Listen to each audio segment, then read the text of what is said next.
बिस्मिल्लाहिर्रहमानिर्रहीम। अस्सलाम वालेकुम। मोअज़्ज़ज़ ख़ातिन व हज़रात, हारिस बिन अब्दुर्रहमान दमिश्की एक कुर्शी का ग़ुलाम था।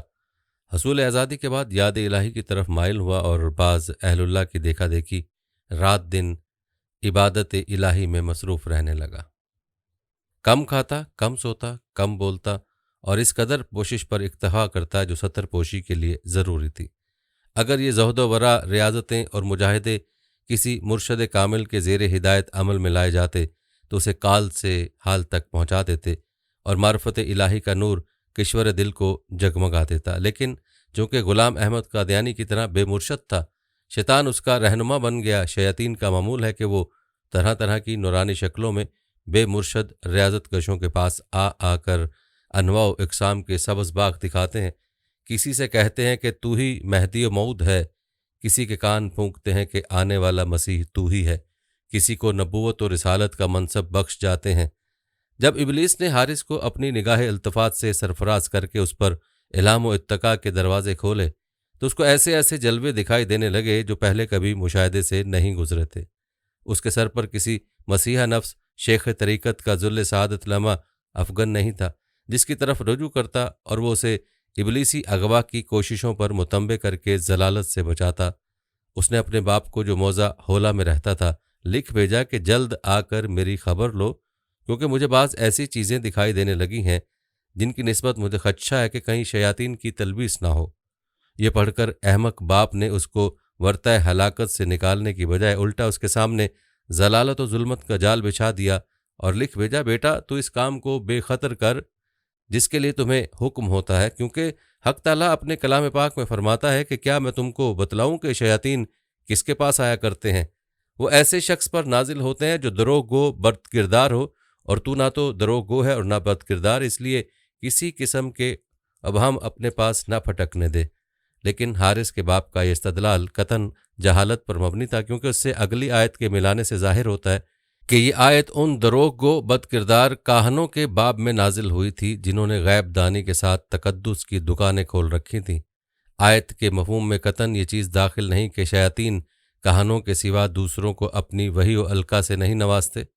चूँकि हारिस बड़ा आबिद रियाजत कश था और नफ्स कशी का शेवा अख्तियार करके अपने अंदर मलकूती सिफ़ात पैदा कर लिए थे, उससे आदत मुस्तमरा के ख़िलाफ़ बाज़ महिरुल अकूल अफ़वाल सादिर होते थे। मगर ये अफ़वाल जो महज नफ्स कशी का समरा थे, इनको ताल्लुक़ बिल्ला से कोई वास्ता नहीं था। मस्जिद में एक पत्थर पर उंगली मारता तो वह तस्बीह पढ़ने लगता। मौसम गर्मा में लोगों को मौसम सरमा के फल और मेवे और जाड़े में ताबुस्तान के फल पेश करता। बाज़-औक़ात कहता, आओ मैं तुम्हें मौज़ा देर मरा ज़िला दमिश्क से फ़रिश्ते निकलते दिखाऊं। चुनाचे हाज़रीन बरीउल ऐन देखते कि नहायत हसीन व जमील फ़रिश्ते बसूरत इंसान घोड़ों पर सवार जा रहे हैं। ये वो वक्त था जब शयातीन हर रोज़ किसी न किसी नूरी शक्ल में ज़ाहिर होकर हारिस को यकीन दिला रहे थे कि तू तो खुदा का नबी है। एक दिन शहर का एक रईस कासिम नामी उसके पास आया और पूछा, तुम किस बात के मुद्दई हो? कहने लगा, मैं नबी अल्लाह हूँ। कासिम ने कहा, खुदा के दुश्मन तो झूठा है। नबूवत तो खातिमुल अंबिया हज़रत मोहम्मद मुस्तफ़ा सल्लल्लाहु अलैहि वसल्लम की ज़ात गिरामी पर ख़त्म हो गई। अब कोई शख्स मनसब नबूवत पर सरफराज नहीं हो सकता। दमिश्क जहाँ हारिस कज़्ज़ाब मुद्दई नबूवत था, खलफाए बनु उमैया का दारुल खिलाफा था और इन अयाम में खलीफा अब्दुल मलिक दमिश्क के तख्त सल्तनत पर मुतमक्किन था। कासिम ने झट कसरे खिलाफत में जाकर खलीफा अब्दुल मलिक को बताया कि यहाँ एक शख्स नबूवत का दावेदार है। खलीफा ने हुक्म दिया कि इसको गिरफ्तार करके मेरे सामने पेश किया जाए। लेकिन हारिस इससे पेशतर दमिश्क से भागकर बैतुल मुक़द्दस चला गया तो वहाँ निहायत खामोशी और राजदारी के साथ लोगों को अपनी नबूवत की दावत दे रहा था। बैतुल मुक़द्दस में हारिस के बाज़ मुरीद एक बसरी को उसके पास ले गए जो बैतुल मुक़द्दस में नौवारिद था। जब बसरी ने तौहीद इलाही के मुतालिक हारिस की नुक्ता आफरीनियाँ सुनी तो उसका गर्विदा हो गया।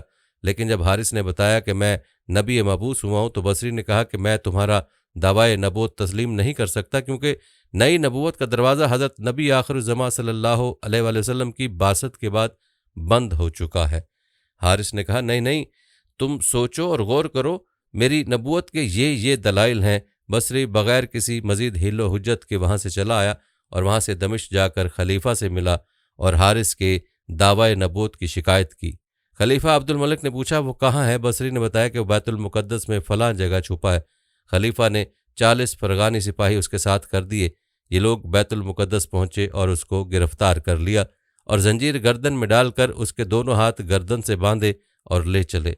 जब वो बैतुल मुकद्दस में पहुंचे तो हारिस ने कुरान की ये आयत पढ़ी, ए रसूल, आप कह दीजिए कि अगर मैं बफर्ज महल राह रास्त को छोड़ दूं तो हक फरामोशी मुझ पर वबाल होगी, और अगर राह हिदायत पर मुस्तकीम रहूं तो इस कलाम पाक की बदौलत है जिसको मेरा रब मुझ पर नाजिल फरमा रहा है। इस आयत का पढ़ना था कि गले और हाथ की जंजीर टूटकर ज़मीन पर जा गिरी। ये देखकर पयादों को कुछ भी अचंभा ना हुआ और उन्होंने जंजीर उठाकर दोबारा उसके हाथ गले से बांधे और ले चले। जब दूसरे दर्जे पर पहुंचे तो हारिस ने वही आयत पढ़ी और जंजीर दोबारा कटकर ज़मीन पर आ रही। प्यादों ने असर नो जंजीर को उठाया और सहबारा जकड़कर दमिश्क ले चले। प्यादों के मुस्तरब ना होने और उसको पूरे इत्मीनान के जकड़ लेने की वजह यह थी कि बसरी हर दफ़ा प्यादों से कह देता था कि ये खबीस बड़ा शोबदाबाज है। आखिर दमिश्क पहुंचकर उसको खलीफा अब्दुल मलिक के सामने पेश किया। खलीफा ने पूछा, क्या वाकई तुम मुद्दई नबूवत हो? हारिस ने कहा, हाँ, लेकिन मेरा ये दावा कुछ मन घड़त नहीं है। मैं जो कुछ कहता हूँ वही इलाही के बमूजब कहता हूँ। खलीफा ने कवि हैकल मुहाफिज को हुक्म दिया कि इसको नेज़ा मारकर हलाक कर दो। नेज़ा मारा गया लेकिन कुछ असरअंदाज ना हुआ। ये देखकर हारिस के पैरों कहने लगे कि अंबिया अल्लाह के जिस्म पर हथियार असर नहीं करते। खलीफा ने मुहाफिज से कहा, शायद तुमने बिस्मिल्लाह पढ़कर नेज़ा नहीं मारा। अब की मर्तबा उसने बिस्मिल्लाह पढ़कर वार किया तो बुरी तरह जख्म खाकर गिरा और जान दे दी। ये 9 हिजरी का वाक़या है। शेखुल इस्लाम इमाम इब्न तैमिया ने किताबुल फुरकान में औलिया रहमान और औलिया शैतान में लिखा है कि हारिस की हथकड़ियाँ उतारने वाला उसका कोई शैतान दोस्त था और उसने घोड़ों के जो सवार दिखाए थे वो मलाइका नहीं बल्कि जिन्नात थे। काजी अय्याज शिफा फिल हकूक दारुल मुस्तफ़ा में लिखते हैं कि खलीफा अब्दुल मलिक बिन मरवान ने हारिस को कत्ल करा के सूरली पर लटकवा दिया। खुलफा सलातीन इस्लाम ने हर ज़माने में मुद्दईयान नबूवत के साथ यही सलूक किया है और उलमाए मुआसरीन उनके इस अमल खैर की तायद व तहसीन करते रहे हैं, क्योंकि ये झूठे मुद्दईयान नबूवत खुदाए बरतर पर बहतान बांधते हैं कि उसने उनको मनसब नबूवत से नवाजा है। ये लोग हज़रत खैरुल इनाम सल्लल्लाहु अलैहि वसल्लम के खातमुन नबिय्यीन और ला नबी बादी होने के मुनकिर हैं। उलमाए उम्मत इस मसला पर भी मुत्तफ़िकुल लफ्ज़ हैं कि मुद्दियान नबूवत के कुफ्र से इख्तलाफ रखने वाला भी दायरे मिल्लत से खारिज है, क्योंकि वो मुद्दियान नबूवत के कुफ्र और तकज़ीब अल्लाह पर खुश है। नाज़रीन, याद रखें, पूरी उम्मत के मुसलमान और उलमा में इजमान तय पाया है कि आप सल्लल्लाहु अलैहि वसल्लम के बाद अब नबूवत का दरवाज़ा हमेशा के लिए बंद कर दिया गया और अब आप सल्लल्लाहु अलैहि वसल्लम खातमुन नबिय्यीन है और आप सल्लल्लाहु अलैहि वसल्लम के बाद कोई नबी ना आएगा और ना बनाया जाएगा। हुज़ूर सल्लल्लाहु अलैहि वसल्लम की ज़ात अक़दस पर ईमान अक़ीदा तौहीद की तरह है। जिस तरह अक़ीदा तौहीद पर सबके लिए ईमान लाना ज़रूरी है, भाई नहीं, इस तरह हुज़ूर सल्लल्लाहु अलैहि वसल्लम की ख़त्म नबूवत पर ईमान लाना ज़रूरी है। गोया अक़ीदा तौहीद और अक़ीदा ख़त्म नबूवत दोनों एक दूसरे के लिए लाजिम व मलजूम हैं। मज़कूरा अकायद की पासदारी और हिफाजत का ज़रिया अल्लाह ताला ने कुरान मजीद को ठहराया। यही वजह है कि अक़ीदा ख़त्म नबूवत एक ऐसा इजमाई अक़ीदा है कि जिसके तहत आप सल्लल्लाहु अलैहि वसल्लम बिला किसी तखसीस व तहकीक और दलील व तावील के आखिरी पैगम्बर हक और ख़ातमुन नबिय्यीन हैं। हुज्जतुल इस्लाम इमाम गज़ाली रहमतुल्लाह अलैह अल इक्तिसा दफ़ीउल एतकाद में फरमाते हैं, यानी उम्मत ने बाला जमा इस लफ्ज़ ख़ातमुन नबिय्यीन का मफ़हूम ये समझा कि आप सल्लल्लाहु अलैहि वसल्लम के बाद ना कोई नबी आएगा और ना रसूल, और इस पर इजमा है कि इस लफ्ज़ में कोई तावील व तखसीस नहीं और इसका मुनकर इजमा का मुनकर है। चूँकि अक़ीदा ख़त्म नबूवत कुरान की 100 आयात और हुज़ूर सल्लल्लाहु अलैहि वसल्लम की मुतवातरा 210 अहादीस मुबारक से साबित और मौसिक फ़ैसला है। अक़ीदा ख़त्म नबूवत के दिफा और तहफ़्फ़ुज़ की खातिर हज़रत सल्लल्लाहु अलैहि वसल्लम के ज़माना हयात में 259 सहाबा कराम की एक कीमती जमात ने जाम शहादत नोश फरमाया। अक़ीदा ख़त्म नबूवत के तहफ़्फ़ुज़ और बका की खातिर सबसे पहले हज़रत सल्लल्लाहु अलैहि वसल्लम के खलीफा अव्वल हज़रत अबू बकर सिद्दीक़ रज़ियल्लाहु तआला अन्हु ने अपने अहद खिलाफत में मुसलमा कज़्ज़ाब के ख़िलाफ़ यमामा के मकाम पर जंग लड़ी, जिसमें सहाबा कराम की एक ज़ख़ीम तादाद तकरीबन 1200 के लगभग नफूस कुदसिया सहाबा और ताबीन की जमात शहीद हुई। इसी जंग में आपके वफ़ादार एक सहाबी हज़रत हबैब बिन ज़ैद अंसारी खज़रजी रज़ियल्लाहु तआला अन्हु का वाक़या पेश आया, जो तौहीन रसालत के ज़िमन में एक मिसाली और काबिल तकलीद वाक़या है, जिसको सुनकर एक अदना उम्मती भी उसे अपनाकर अपनी ज़िंदगी का लाहे अमल बनाने को अपनी ज़िंदगी की बका समझता है। नाज़रीन, असदुल गाबा फ़ी मारफ़तुल सहाबा में दी गई इबारत का तर्जुमा मुलाहज़ा फ़रमाएँ। हज़रत हबीब बिन ज़ैद अंसारी को हज़रत सल्लल्लाहु अलैहि वसल्लम ने यमामा के कबीले बनु हनीफ़ा के मुसलमा कज़ाब की तरफ भेजा। मुसलमा कज़ाब ने हज़रत हुबैब से कहा कि क्या तुम गवाही देते हो कि मोहम्मद अल्लाह के रसूल हैं? हज़रत हुबैब ने फरमाया हाँ। मुसलमा ने कहा कि क्या तुम इस बात की गवाही देते हो कि मैं मुसलमा भी अल्लाह का नबी हूँ? हज़रत हबीब ने जवाब में फरमाया कि मैं बहरा हूँ, मुझे आपकी बात सुनाई नहीं देती। मुसलमा बार बार सवाल करता रहा, वो यही जवाब देते रहे और मुसलमा उनका एक एक आजू काटता रहा, हत्ता के जिस्म के टुकड़े टुकड़े करके उनको शहीद कर दिया। मालूम हुआ कि सहाबा रज़ियल्लाहु अन्हुम अकीदा ख़त्म नबूवत की अज़मत और उसके दिफा की खातिर ज़रा भर भी हुज़ूर सल्लल्लाहु अलैहि वसल्लम की तौहीन सुनना ही गवारा न करते थे और उसकी खातिर अपनी जान को हुज़ूर सल्लल्लाहु अलैहि वसल्लम की अज़मत व इज़्ज़त के तहफ़्फ़ुज़ और ख़त्म नबूवत के दिफा की खातिर ढाल बनाकर टुकड़े टुकड़े करवा देने को तरजीह देते थे। यही वजह है कि उम्मत मुहम्मदिया सल्लल्लाहु अलैहि वसल्लम का सबसे पहला इजमा भी यही हुआ कि ख़त्म नबूवत और आपकी तौहीन का मुर्तकिब वाजिबुल कत्ल करार दे दिया गया। इसी तरह का वाक़या हज़रत अबू मुस्लिम खौलानी रहमतुल्लाह अलैह, जिनका नाम अब्दुल्ला बिन सौब है, और ये उम्मत मुहम्मदिया अलैहिस्सलाम के वो जलीलुल क़द्र बुज़ुर्ग हैं जिनके लिए अल्लाह ताला ने आग को इस तरह बेअसर कर दिया जैसे हज़रत इब्राहीम अलैहिस्सलाम के लिए आतिश नमरूद को गुलजार बना दिया था। ये यमन में पैदा हुए और सरकार दो आलम सल्लल्लाहु अलैहि वसल्लम के अहद मुबारक ही में इस्लाम ला चुके थे, लेकिन सरकार दो आलम सल्लल्लाहु अलैहि वसल्लम के दरबार में हाज़िरी का मौका नहीं मिला था। हज़रत सल्लल्लाहु अलैहि वसल्लम की हयात तैयबा के आखिरी दौर में यमन में नबूवत का झूठा दावेदार असवद अंसी पैदा हुआ, जो लोगों को अपनी झूठी नबूवत पर ईमान लाने के लिए मजबूर किया करता था। इसी दौरान उसने हज़रत अबू मुस्लिम खौलानी के नाम पैगाम भेजकर अपने पास बुलवाए और अपनी नबूवत पर ईमान लाने की दावत दी। हज़रत अबू मुस्लिम ने इनकार कर दिया। फिर उसने पूछा कि क्या तुम मोहम्मद सल्लल्लाहु अलैहि वसल्लम की रिसालत पर ईमान रखते हो?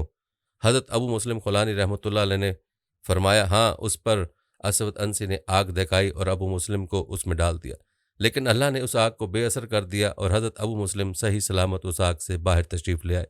वाक़या इतना अजीब था कि असवद और उसके साथियों पर हैबत तारी हो गई।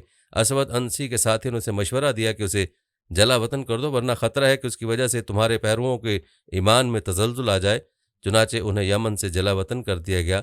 यमन से निकलकर एक ही जाए पनाह थी, यानी मदीना मुनव्वरा। हज़रत अबू मुस्लिम खौलानी यमन से निकलकर मदीना मुनव्वरा बारगाह नबूवत में हाज़िरी के लिए निकल खड़े हुए। हज़रत अबू मुस्लिम खौलानी रहमतुल्लाह अलैह जब मदीना मुनव्वरा पहुँचे तो मालूम हुआ कि हज़रत मोहम्मद सल्लल्लाहु अलैहि वसल्लम दुनिया से पर्दा फरमा चुके हैं। उन्होंने अपनी ऊँटनी मस्जिद नबवी सल्लल्लाहु अलैहि वसल्लम के सामने बिठाई और अंदर आकर एक सतून के पीछे नमाज पढ़ना शुरू कर दी। वहाँ हज़रत उमर रज़ियल्लाहु तआला अन्हु मौजूद थे। एक अजनबी मुसाफिर को देखकर उनके पास तशरीफ़ लाए और पूछा कि कहाँ से आए हो? अबू मुस्लिम ने जवाब दिया कि यमन से आया हूँ। उमर रज़ियल्लाहु तआला ने फ़ौरन पूछा कि अल्लाह के दुश्मन असवद अंसी ने हमारे एक साथी को आग में डाल दिया था और आग ने उन पर कोई असर नहीं किया था, तो बाद में उनके साथ असवद अंसी ने क्या मामला किया था? अबू मुस्लिम खौलानी ने जवाब दिया कि उनका नाम अब्दुल्ला बिन सौब है। इतनी देर में हज़रत उमर रज़ियल्लाहु तआला अन्हु की फरासत पहचान चुकी थी कि ये वही शख्स हैं। आप रज़ियल्लाहु तआला अन्हु ने कसम देकर पूछा कि क्या आप ही वो साहिब हैं? इस पर अबू मुस्लिम ने कहा जी हाँ, मैं ही वो शख्स हूँ। हज़रत उमर रज़ियल्लाहु तआला अन्हु ने उनकी पेशानी पर बोसा दिया और उन्हें लाकर हज़रत अबू बकर रज़ियल्लाहु तआला अन्हु और अपने दोनों के दरमियान में बिठाया। फिर अल्लाह का शुक्र अदा किया कि उसने मुझे मौत से पहले उम्मत मुहम्मदिया सल्लल्लाहु अलैहि वसल्लम के उस शख्स की ज़ियारत करवा दी जिसके साथ अल्लाह ताला ने अपने खलील इब्राहीम अलैहिस्सलाम जैसा मामला फरमाया है। आप सल्लल्लाहु अलैहि वसल्लम के बाद किसी वली, पीर, इमाम, गौस, कुतब या किसी भी शख्स को आप अलैहिस्सलाम का ज़ुल या बरोज़ कहना और तनासुख या हलूल का अकीदा रखना कुफ्र है। ज़ुल साया को कहते हैं, जैसे कोई कहे कि मिर्ज़ा कादियानी शैतान की तस्वीर था, यानी ज़िल था। बरोज़ का मानी है किसी शख्सियत की जगह कोई दूसरा ज़ाहिर हो जाए, जैसे कोई कहे कि मिर्ज़ा कादियानी ने शैतान की शक्ल इख्तियार कर ली थी और उसकी जगह ज़ाहिर हुआ था। हलूल का मतलब है किसी की रूह किसी दूसरे में दाखिल हो जाए, जैसे कोई कहे कि मिर्ज़ा कादियानी में शैतान की रूह सरायत कर गई है। तनासुख का मानी एक शख्स मर जाए और उसकी शख्सियत दूसरे जन्म में किसी दूसरे की हूबहू शक्ल इख्तियार कर जाए, जैसे कोई कहे कि मिर्ज़ा कादियानी उस ज़माने में शैतान मुजस्सम था। कादियानियों का अकीदा है मिर्ज़ा कादियानी ज़िल्ली नबी था, यानी आ हज़रत सल्लल्लाहु अलैहि वसल्लम की इत्तबा की वजह से वो आ हज़रत सल्लल्लाहु अलैहि वसल्लम का ज़िल हो गया था। इस एतबार से इसका ये मतलब कि आ हज़रत सल्लल्लाहु अलैहि वसल्लम के साथ इत्तहाद हो गया और आपका वजूद मिर्ज़ा कादियानी का वजूद है, जैसा कि मिर्ज़ा कादियानी ने लिखा है। खुलासा ये निकला कि आप सल्लल्लाहु अलैहि वसल्लम के बाद कोई शख्स खा कितना ही पारसा क्यों ना हो, कितने ही मराकबे क्यों ना कर चुका हो, चिल्ला कुशी और मुजाहिदात से कितनी ही मंजिलें क्यों ना तय कर चुका हो, वो हरगिज़ हरगिज़ हजूर अकरम सल्लल्लाहु अलैहि वसल्लम की सिफ़ात हक्का में कतन शरीक होने का दावा नहीं कर सकता।